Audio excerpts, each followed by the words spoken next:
think something that I hadn't previously mentioned to you that we should put some focus on is there's another claim here that Trump makes frequently that we have to treat as utter dishonesty. True. But something I don't do enough of is saying, oh, and it can be a sign that his brain is just because a brain. We have people, let me pull this up real quick, just since you did that soundbite. About once a day, anything about mental or cognitive or brains or anything, and I just go, a brain, randomly, and the people that I'm around, if it's not them, don't know why I said that. And yesterday, I mentioned on the show, then we'll get back to the story, I promise, that in Ukraine, I would do that. I would just start saying sound bites, like, and not cognitively, not understanding why Cole wasn't there to play them. It was like disorienting, and the people would look at me. What? A brain?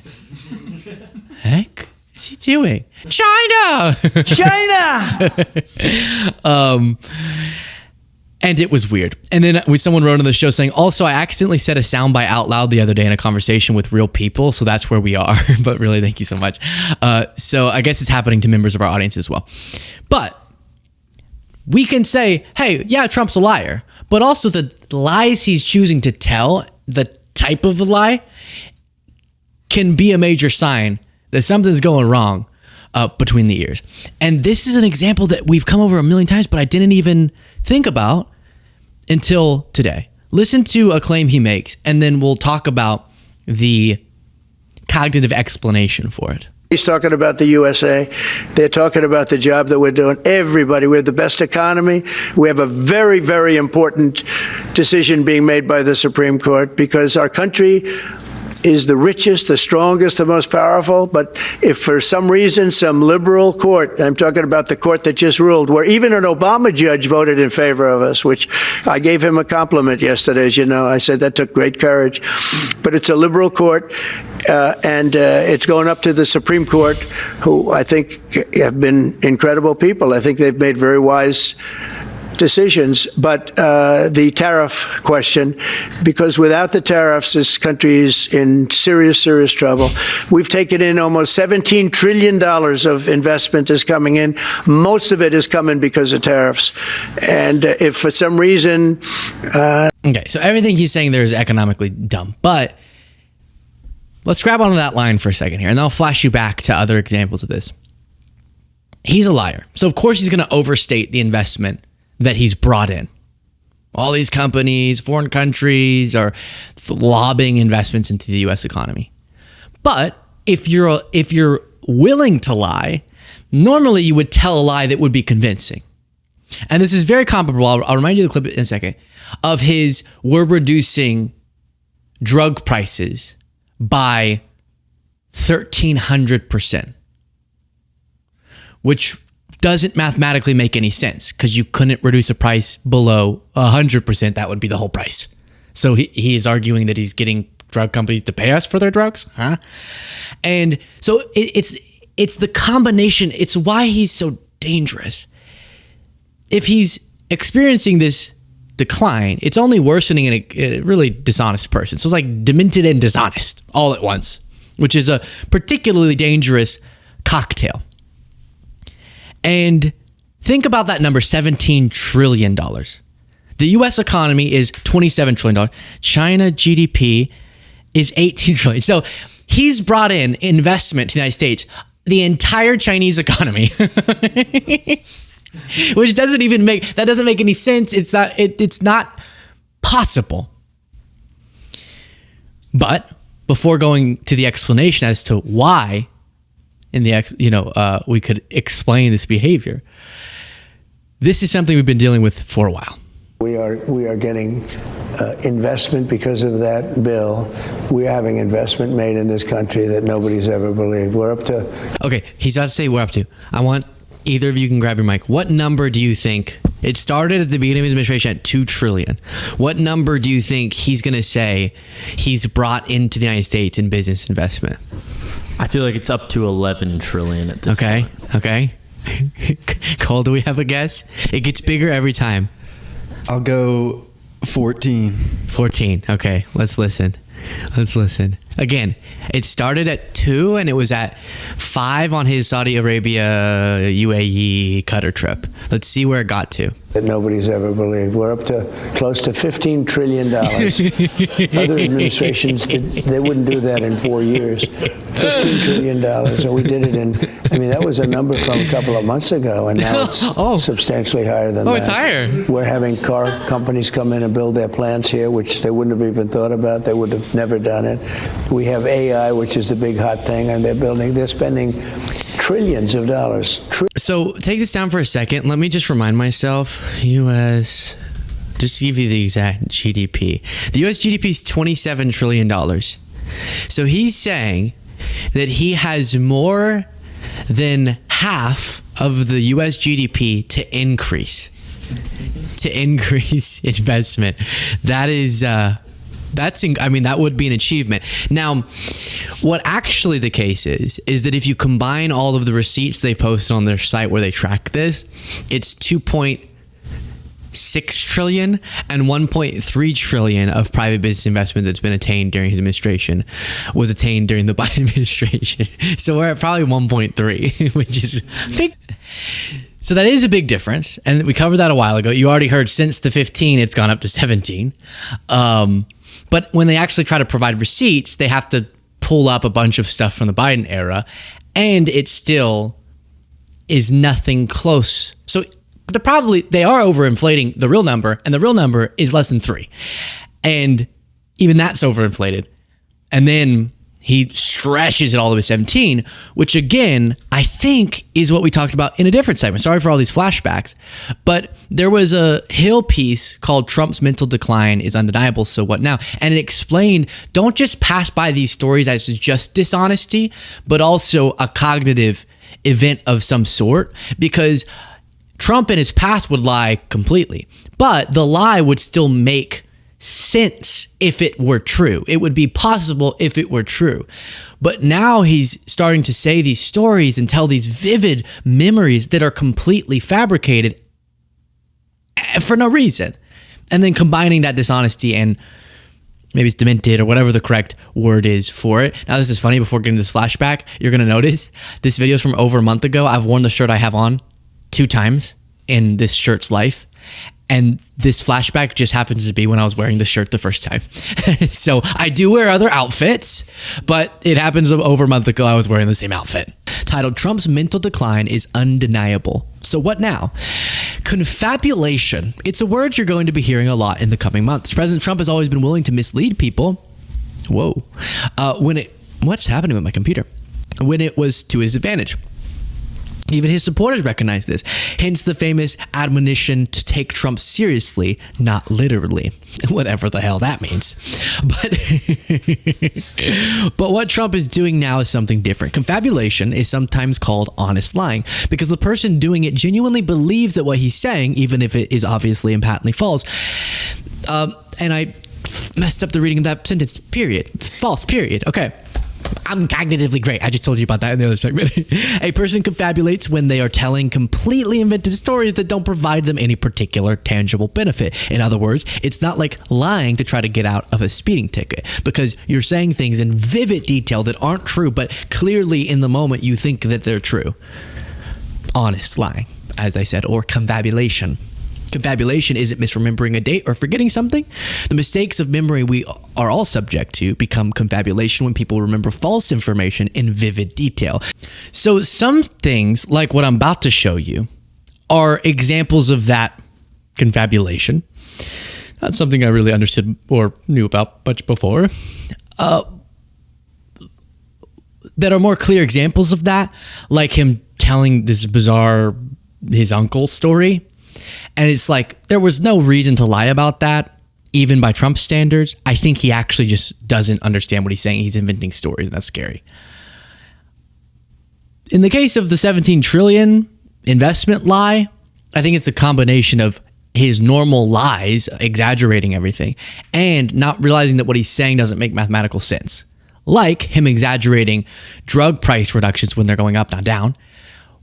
But then he does it to an extent that proves he doesn't have a grasp of what he's even lying about. But this was the first example, and I'll leave a little lead in because this part was ridiculous. And then we'll remind ourselves why it's confabulation. I almost made the stupidest joke of my life, and I'm not going to make it, but it had to do with... I'm sorry. I don't want you to think that I'm trying to like lead you on. I want to be honest. It's just too bad of a joke to make, but it's so silly. You would laugh so hard, but you don't get it. I'm sorry. Did I just forget the joke that I was going to make? No, it's funny. It's so funny if you could hear it, but I'm not going to tell you. I'm confabulous. That was it. We appreciate you doing an amazing job. They're building plants already, and they're building plants, and they have already their permits. And I have to brag just for a second, because when I first heard about AI, it's not my thing. Although my uncle was at MIT, one of the great professors, 51 years, whatever, he was the longest serving professor in the history of MIT, 3 degrees in nuclear, chemical, and math. That's a smart man. Kaczynski was one of his students. Do you know who Kaczynski was? There's very little difference between a madman and a genius. But Kaczynski, I said, what kind of a student was he, Uncle John, Dr. John Trump? He said, what kind of a student? And he said, seriously good.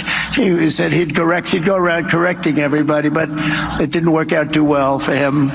Didn't work out too well, but it's interesting in life. But I will say this, that we have the It's so interesting in life. I love how that's how he ends it. It's just interesting in life, how things stuff happens.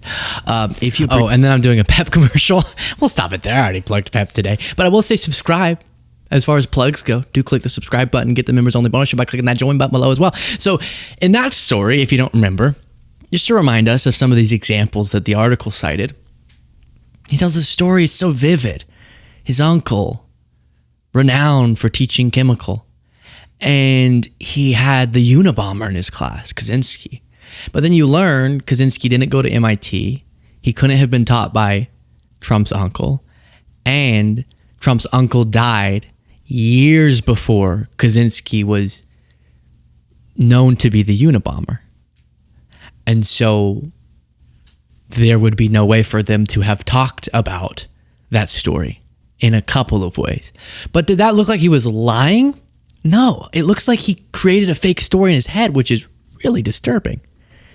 And then there were more examples we went through during this segment outlined in this Hill article. And I think we're going to be very successful fairly soon. We'll have drug prices coming down by 500, 600, 800, even 1,200%.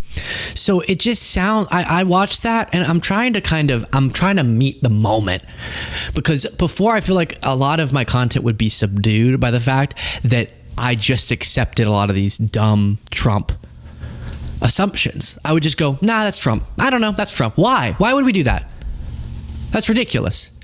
If a normal human adult says something that's mathematically impossible, obviously, as Tucker would say, then we should be concerned by that, whatever the justification is or the reason.